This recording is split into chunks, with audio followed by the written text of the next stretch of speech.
Here I am once again at Hartsfield-Jackson International Airport. My destination is Denver, and I'm waiting in line to go through the TSA checkpoint. After I go through TSA checkpoint, I'll head downstairs to the plane train, where I will go to the Delta Sky Club and wait for my flight, as I always do.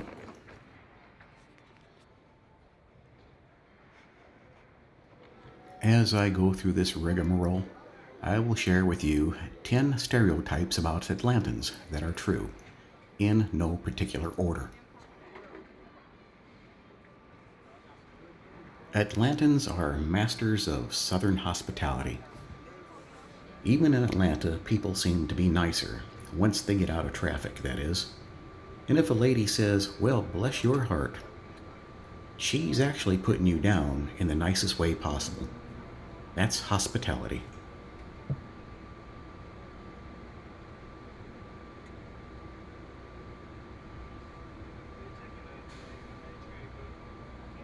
People from Atlanta are snobs about which side of the interstate they live on. Around Atlanta, there is a road called the Perimeter. It is I-285. And most people talk about OTP or ITP, outside the perimeter or inside the perimeter. And they are proud to announce that they never cross over to the other side, unless it's for work. For me, I live far outside the perimeter, and I don't even like getting close to it.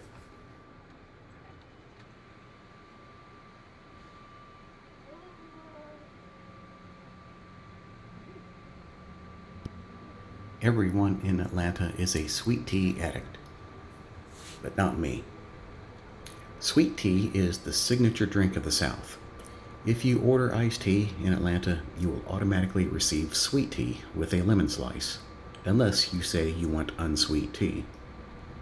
Many places don't even serve that kind of tea. They only make it a little bit for the dieters.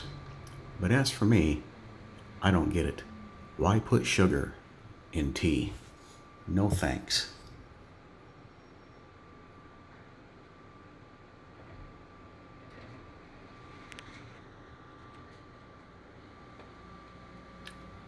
Native Atlantans are as mystical and rare as unicorns. Most people who call themselves Atlantans are from somewhere else.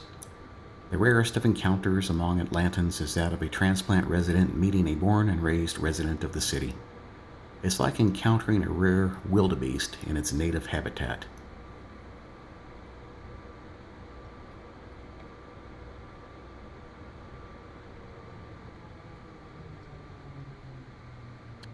Atlantans are terrified of snowflakes. It mystifies the rest of the nation, but Atlantans run to the grocery store to stock up on things like milk and bread and toilet paper at the mere suggestion of snow flurries in the forecast. The city has always been ill prepared to deal with inclement weather, and residents know it. They always prepare to be snowed in for days if the forecast calls for even a light dusting of snow. And I can see this, because they know that even if there's just a little bit of snow, it's going to screw up the driving. Traffic is going to be terrible because there are so many people that can't freaking drive. And the snow just makes it worse.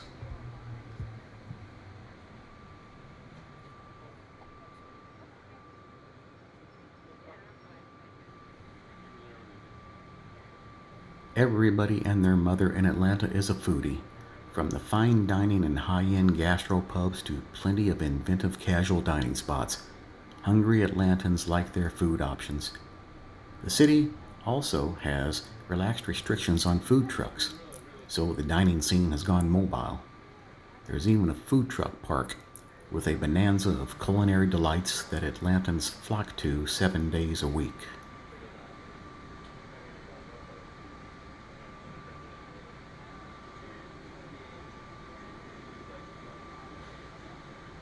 Atlantans are better at navigating streets than a GPS. There are 100 or so streets in the Atlanta area with Peachtree in the name, and Atlantans have learned how to tell the difference between them. The original Peachtree Street turns into Peachtree Road in Buckhead. Most have some directional, such as any, as well as another component to their name, such as Boulevard. It drives newbies crazy, but spend enough time in Atlanta and you'll learn how to navigate all those peachy thoroughfares, none of which have a single peach tree lining them.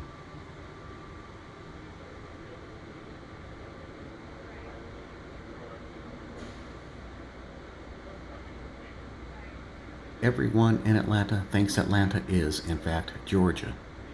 Since Atlanta is the state capital and the metro area takes up a good portion of Georgia and the world's busiest airport is nearby for catching a flight out of the state, most Atlantans aren't too concerned or aware of the rest of the Peach State, except for maybe their weekend vacation spots at the coast or in the mountains, which seem more like Florida and North Carolina to them anyway.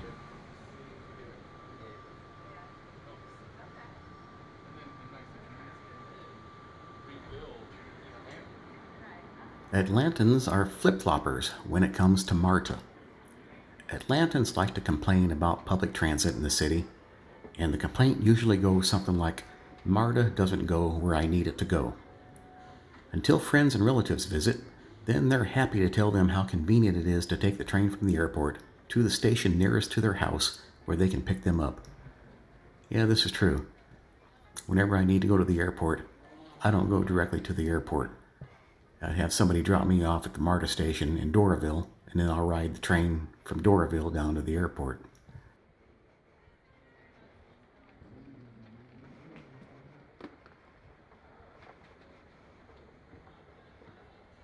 Everybody really is too busy to hate. In the 60s, Martin Luther King's hometown adopted a slogan, "The city too busy to hate," to let the world know it was open for business despite racial strife in other parts of the South. It worked. Atlanta has been booming ever since. To wit, the city's old airfield is now the world's busiest airport. Well, I just ain't buying a slogan has made Atlanta prosperous. Sorry.